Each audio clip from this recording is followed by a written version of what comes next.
Be there or be square. Go to theordinarybusiness.com to sign up for the Ordinary Business Summit happening October 14th and 15th. This is the Ordinary Business Podcast for business owners who want honest conversations, a lean business, and an extraordinary life on their own terms.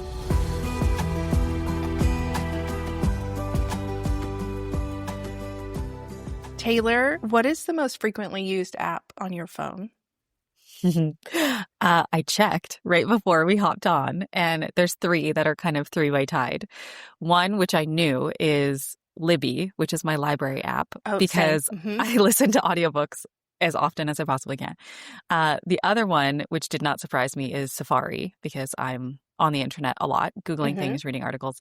And then the third one was ChatGPT, which shocked me because I didn't think I used that, especially on my phone. I use it all the time on my laptop. But apparently it beat out everything else. So yeah, it was right up there. Those are the top three apps. Interesting. I'm gonna have to go look at where ChatGPT falls for me, because I, like you, I have it on my phone, but I primarily just use it on desktop. I thought I did too. I love that. So we are talking today about how you run your business without social media. And I wanted to know about your apps, because I think for a lot of us, probably like Instagram or Threads or whatever is probably our most popular, because we're always on there posting and promoting and everything. Before we dive in, can you tell us more about you and the businesses that you run? Yes, absolutely. Thanks for having me, Jess. I'm so happy to be here. I'm Taylor. I am a multi-potentialite. That's somebody who is passionate about more than one thing. So I have several different things I do, have done, and will do. Right now, I currently practice as a registered massage therapist. I run my practice out of New Westminster in British Columbia, Canada, way up north. I am a consultant. I consult one-to-one with other multi-passionate business owners to help them figure out how to make money without burning out with all the different things that they do. I'm an educator. I teach 2 courses at a college, although I'm currently still on maternity leave from there. But I love teaching. It's a huge part of what I do, and definitely something I'll continue to do once having babies is off the radar. And yeah, the more you figure out about me, the more you find out that I do. I have a TED Talk all about it. So if you want to hear about my resume that could belong to 14 different people, you can find my TED Talk and listen. Yes. And I'll make sure, or I'll try to remember to link your TED Talk on there, because it's really good. Okay, so we're going to talk about how you do all of this without social media. And so first, before we even get in, I want to clarify, because we were talking about this before, but some people say oh, I don't use social media, but then they have a 9 grid, but they still show up on stories, or so can you clarify for us, what does no social media mean to you? It means literally no social media. It means I have accounts, they exist somewhere. But for Instagram, for example, I've logged in 4 times since 2019. And each of one was to announce a pregnancy, one was to announce baby's here.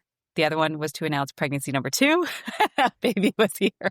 So those are those 4 times I've logged in, and I've shared that. Of course, after we've shared it with our friends and family that I talked to in real life, and then we popped it on there after. But yeah, I do not use social media at all. I don't use Facebook. I don't use Instagram. I've never had a TikTok. I'm familiar with all these platforms. My clients use these platforms. I help them on these platforms. I'm educated. I'm up to speed. I don't use them. I don't have the apps. I don't even remember my logins, Jess. I have no idea. They are not a part of my world. And it's as sweet as you imagine. Yeah. I love also that you stay up to speed on them for your clients, though. Yeah, of course. It's a part of the world. Yeah. And you're not oh, I just don't even know. Probably some of our parents are what is Instagram? I don't even know how it works. What is the Facebook? Yeah. You are still staying up to speed. You are just very intentional about not using it in your business. And so I love that there's that intentionality behind it. So where are your clients coming from? Everywhere else. So I love getting this question for 2 reasons. One, because our world has evolved into a way where that's almost the first thing everybody asks me is well, then how do you advertise? Because that is one of the primary channels for most businesses. However, if we were to rewind 15, 20 years ago, how did they advertise? That's what I do. I do all of those things outside of it. My favorite ways to advertise, the most highly ROI ways to advertise for me are borrowing other people's audiences and leveraging networking, referrals, and relationships. Those are huge. The other thing that I do is I invest a lot into my website and my email list. So just because I'm not on social media doesn't mean I'm not online. I'm Right. not like analog only. I exist. There's a presence. You can Google me. I'm there. With the different things that I do, Google's like a huge thing for me. People are Googling registered massage therapist, New Westminster, or they're Googling consultant or multi-passionate. I want to be able to hit for those. I want to be able to be seen for those things. And so I put a lot of my effort into that. And then I also do a lot of email marketing. And because email is the only way to connect with me, it's very simple. Everything that I do just funnels into hop on my email list. And that's the best way to connect with me. And I read and reply to every email I get. That's where I spend my time. It's not in the DMs. That's my version of it is email. So those two things are huge. Referrals are big. People are always asking, do you know somebody or how did you do this? And people are sharing about their experience working with me. And that's a long game and it requires diligence and deeply caring about the work and the clients that you do, which I deeply care about. It's like hard to kick me out once I'm in there because I'm like, how's it going? What is happening? Even today, I'm like, I need to know. So all of those things I think speak for themselves and it takes time for that momentum to build. And I've been in business for myself now close to 15 years. So I've had a lot of time for that to build and it does really well for me. So referrals and then also having an online presence that's not on social media. Those are two really big things. And then the other thing that I do that is a little bit fun and unique is that I borrow other people's audiences. So just like this as an example, I'm on podcast interviews a lot. I'm on other people's summits as a guest speaker. I speak at conferences. There's other places where I go and I show up where other people get to share about me and I get to leverage their audiences. So even though I'm not on social media, they are. And if they're sharing about an episode that we did together or that I'm speaking at a conference that they're hosting or that I'm going to be a part of their summit, all of those things kind of filter back to the other places I'm online and then they get to enter my ecosystem. And it's really fun because then once they're in my ecosystem, they're on the email list, they've already heard about me. It's not like they've just stumbled across. They've seen a few things and it's great because we just get to jump in and have a conversation together right away. And that's one of my favorite things to do is to read and reply to emails and chat with people. And yeah, because as much as I'm saying social media is amazing, there are downsides and I miss people and I'm an introvert, so I don't miss them a lot, but I do. I do miss, those pulse checks that you can pop out on a story or something and you can ask people about, or just quickly announcing something or a shift or a pivot. It's so accessible. And there is a disadvantage not to be on it. It's not for every single business model, niche, or industry, but the pros for me very much outweigh it. But that con I feel deeply of not getting that connection. So emails are so fun when people enter in and then they know about me and I just get to learn about them. And that's really, really fun. Yes. Okay. So I have like 2 follow-up questions to that because I'm sure somebody is thinking, well, yeah, you probably can rely on your email list because you have 100,000 people on your email list. You don't have to share like the exact number, but do you have like an estimate of like roughly how many I have people? It right now is fluctuating between 800 and 1,000 people. It is not a lot. Yeah. Like that. Yeah, that's a very And my ordinary patient list email is different. I have about 500 to 700 on the patient side because I do separate my email list on the different businesses that I run. So, I mean, if you combine the two of them, maybe around 2,000, but it's not in the hundreds of thousands, no. And they're real people and I keep it tight and clean. I want responsive, active, like my open rate, I think is around 60%.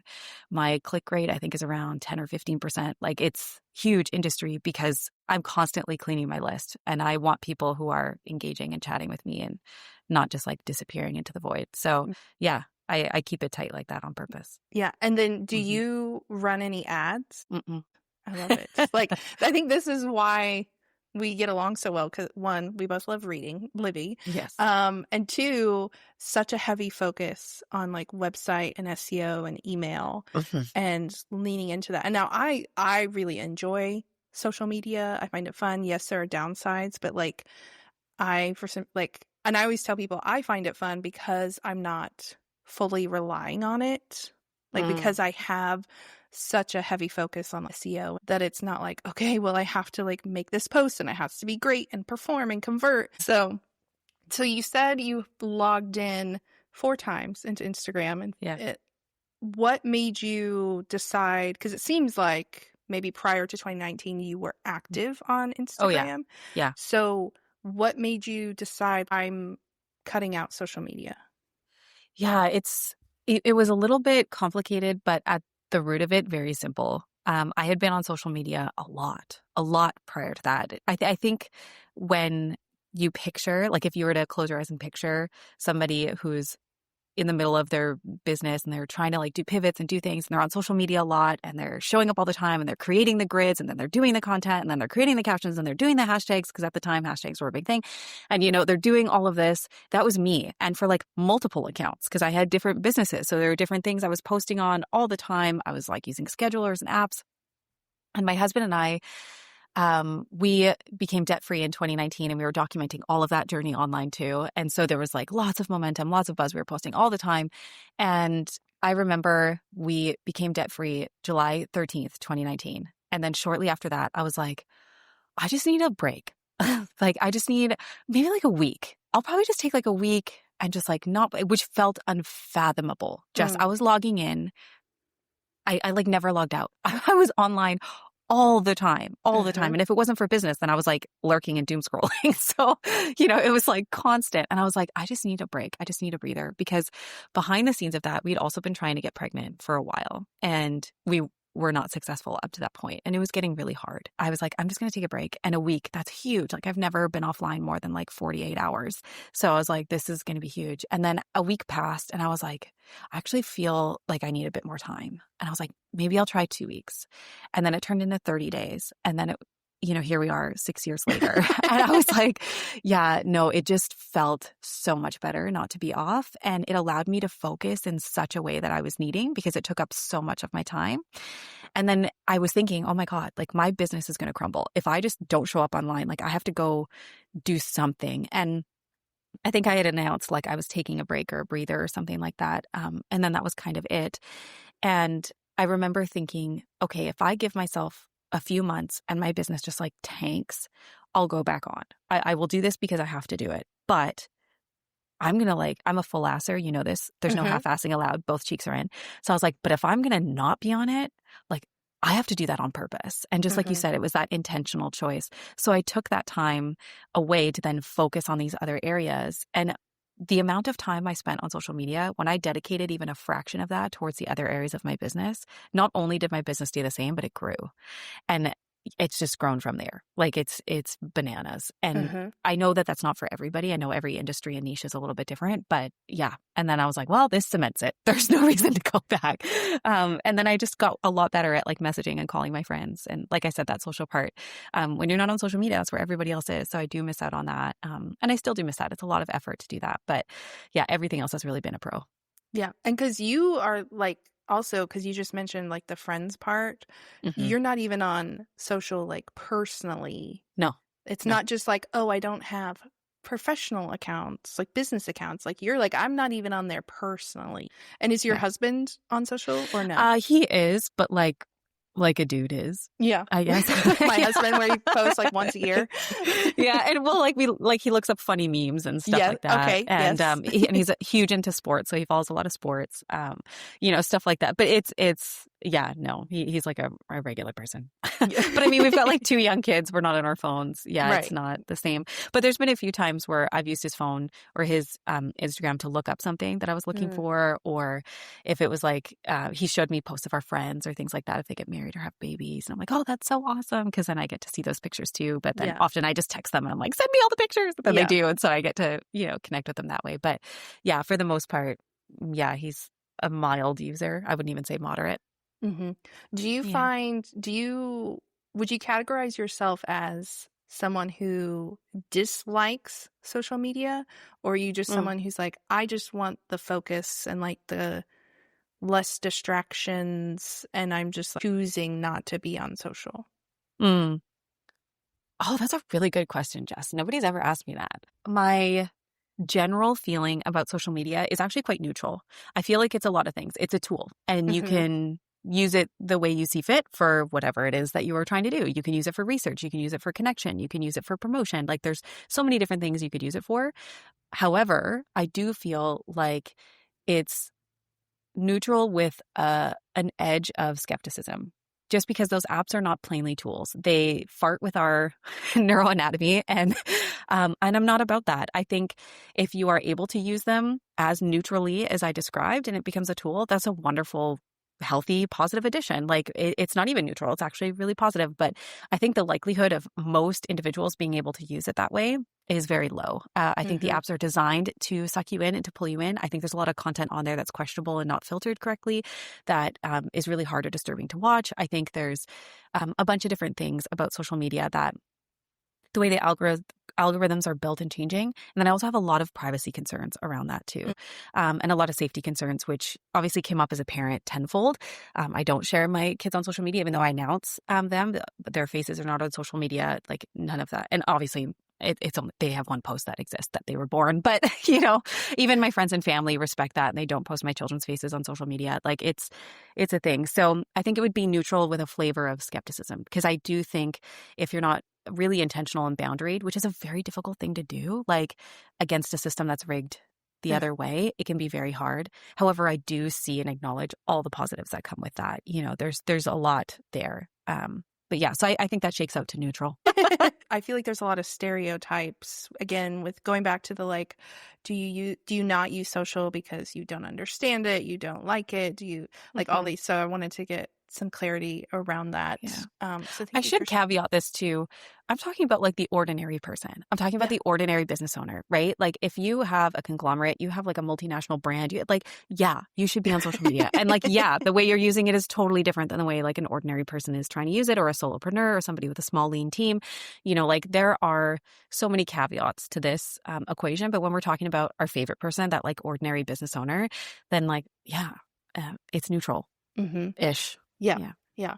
Okay, so for the ordinary business owner who's listening and they're like, Taylor, this sounds amazing. I know a lot of people feel that because I have had so many clients in the last year, especially, but maybe like 2 years, that have come to me and been like, I want you to do my website, my SEO, because I want better SEO so I can stop using Instagram so much. So like, I know there are people out there. You've mentioned like websites and email.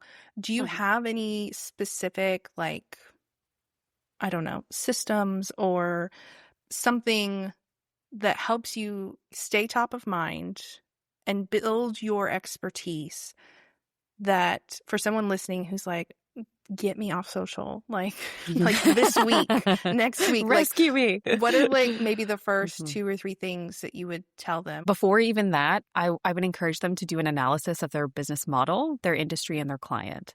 Because like I said before, it can be possible for a lot of business owners in a lot of industries, but there are some where that's just like not a possibility, right? If you work in like a UGC space or user-generated content, if you work in media, if you work in it's probably going to be extremely challenging, if not extremely disadvantageous, to choose that route. Not saying you can't do it. I'm all about a contrarian, but it would be really, really hard. So at first, I would say do a little bit of a deep dive. Like check out your business industry, check out your clients, check out the services that you're providing or the products that you're providing, and see how are the people that are coming to me right now, how are they mainly finding me? And if I were to just take that information alone, if there is a chunk of them coming from social media, you will have to create a strategy to replace that.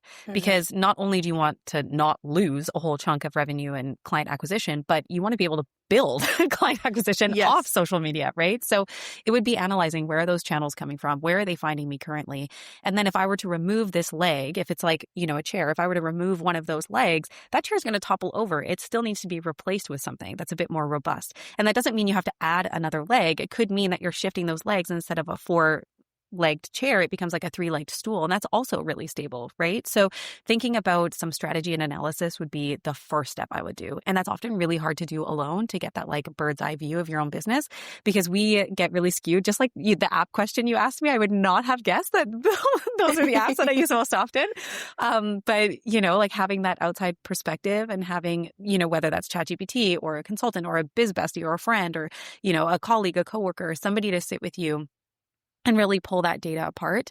I'm all about data and hard numbers. I think that's how businesses run well. So I would start there first. And then depending on what you find, then you can adjust accordingly, right? And then be able to scaffold a shift or a pivot. Or if you realize, wow, nobody really comes here anyway, I get like 2% of my clients and it's taking up 50%. Well, it is a no-brainer. Like, get off. Yay, congratulations. You can be social media free.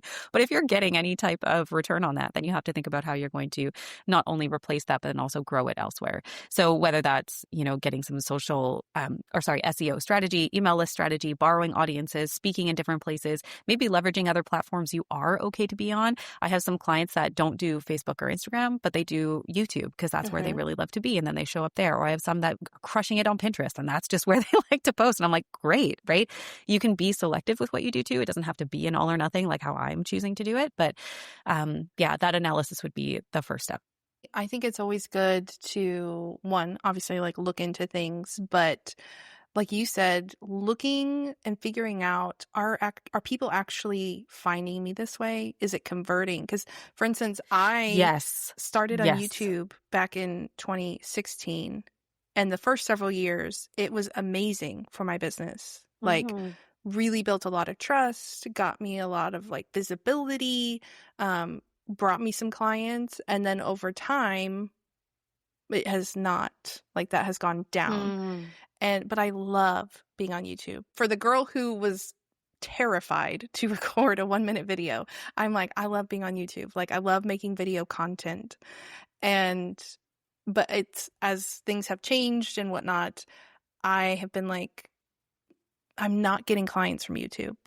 And while I could shift and like get better strategy or hire somebody, and that's definitely still on the table, like when it came time for the Ordinary Business Summit and the podcast and everything, it was like, I only have so many plates I can spin, and this one is not bringing clients, and it's really not doing much for my business. So I'm just going to have to like table it for now.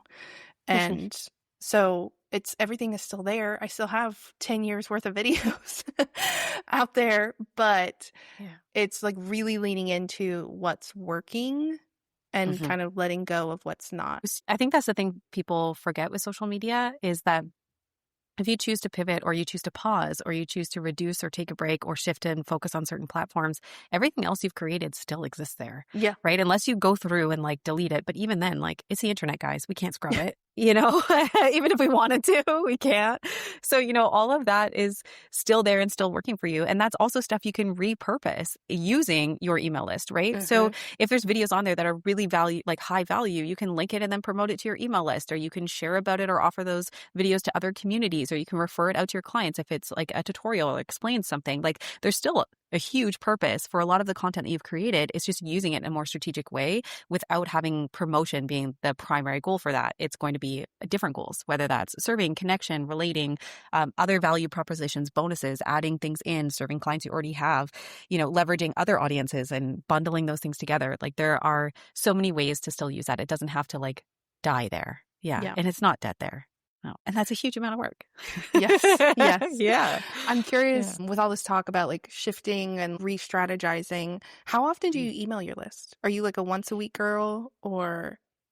Oh man, if I could take like one mindset away from everybody, it would be to look at your business zoomed in on days and weeks. I look at my business 4 years at a time. So when you're asking like, how much do you email your list? I'm planning 4 years at a time, 1 year specifically. And then in that year, I'm planning quarters. So every quarter I email my list about, I have emails running, automations that are running. I don't count those, right? So if it's like freebies, nurture lists, welcome sequences, I don't count those because that's bananas. But the emails that I am writing in real time and I'm sending promotions, newsletters, big news, things of that nature, I only do about 6 to 7 per quarter. So that's about 2 to 3 a month. And then that's what I fill my calendar with. And then I zoom that out throughout the whole year so I can plan the different phases that I'm doing, the different businesses that I have going. They're seasonal in nature. So depending on what seasons is when I'm promoting what, then I also have just like personal check-ins that I do once a month at least. Where it'll be an update on pregnancies and babies and life and, different things I've learned or places I've gone or, ways to just have conversations with the people on my list because they're some of my favorite people. So, I zoom way out. I don't look at weeks or things of that nature. Nice, Mhm. nice. Okay. Well, I like that. Mhm. I might have to have you come back and walk us through that more. I think of it like a road trip. Like if I'm trying to go from where I am in Canada down to Florida, it's like I at least want to know I'm going to Florida. If I really get there in 4 years, sweet. But if life changes and I decide I want to go to Texas or Mexico or go up to Alaska instead, then I can make those pivots. That's fine. I'm not married to that. But I at least want to know what direction I'm going in. So those pit stops along the way, I can filter in correctly so that I know, am I in the right direction or am I not? And if I'm not, am I okay with that? Or do I need to get back on track? Or am I creating a new track? That I think has served me really well, especially when you have many passions, you're doing multiple things. Yeah. It's very easy to have like shiny object syndrome and to go on nice flashy detours and to get lost down pathways. Okay, last question. You've mentioned, some of the downsides of not being on social, kind of missing out on some of that connection, which is totally understandable. I'm curious if you've ever experienced like, oh, well, you can't be a part of this summit because you're not on social and you need like a social audience or like any of that kind of crap. Yeah. Yeah. It was in between my two kiddos. So probably like 2022-ish. I had a little so every time we have a baby, my husband and I take a year off. And so I wasn't doing much work. It was great. And I missed work actually a lot. But anyways, when I was excited to like dive back in between the two kiddos, I remember wanting to jump into a summit and they were wanting me to be a speaker. And I was like, well, I'm still on maternity leave, but like I'll catch the next one and I'll circle back. Don't worry, leave it with me. And like my follow-up game is insane, I'd like to say. It is. And she is very good on the follow-up, y'all. Yeah. So that persistence and that, like, I mean, if I'm not on social media, my time better be spent elsewhere, right? So anyways, I circle back, follow up. They're like, yes, we'd love to have you. And I was like, awesome. And then they're like, okay, and are you planning on going back on social media and like doing a resurgence and sharing? And I was like, oh no, like that door is shut. It will be shut for the foreseeable future. Yeah. And I was like, no, but like, I'm happy to share about these other ways and I borrow other audiences. I'm happy to leverage it this way. And so, of course, I'm sharing the data and stats I have on all of that. And they were like, yeah, no, we're using this primarily towards social media, so you won't be a fit. And I was like, wow, okay, that's happening. And that was really shocking to me because most of the relationships that I build are so intentional. And they're people right away who know social media is not a part of my business realm. And they're neutral with that. They support that. They're happy with that. They're okay with that. And most collaborations that I do, they're totally fine with that and happy with that. So yeah, that really shocked me because most of the time when people enter my ecosystem or I'm entering theirs, a lot of that has already been established that like we would be a fit that way or that would be acceptable or amenable to both of us. And yeah, I miss out on opportunities all the time. I'm sure there's more revenue I'm leaving on the table. I'm sure there's bigger launches I could do and I'm okay with that. The ROI that it gives me in terms of time, peace, focus, and sanity is unquestionable. But yeah, there's lots I'm leaving on the table and I'm okay with that. Yeah. I love the intentionality behind this decision and just like the ways that you focus on other things in your business and you're like, then I better be dialed in on those follow-ups. And she is, as someone who emails with her, I'm like, yes, there's Taylor. So I love it. Okay. Your follow-up game is pretty great too, I gotta say. I try. Yeah. Where can we connect with you online? Because obviously it's not on social. So where can we connect with you? Yeah, the best way is through my website, taylorallard.com. You can use the contact form, goes right to my inbox. I read and reply to every email. You can test it if you want. I get some of those funds like, are you really there? And I reply, yes, I am. Nice to meet you. So yeah, you can find me there. I will put that in the show notes. But thank you so much for being here. Yeah, thanks for having me. It was so fun.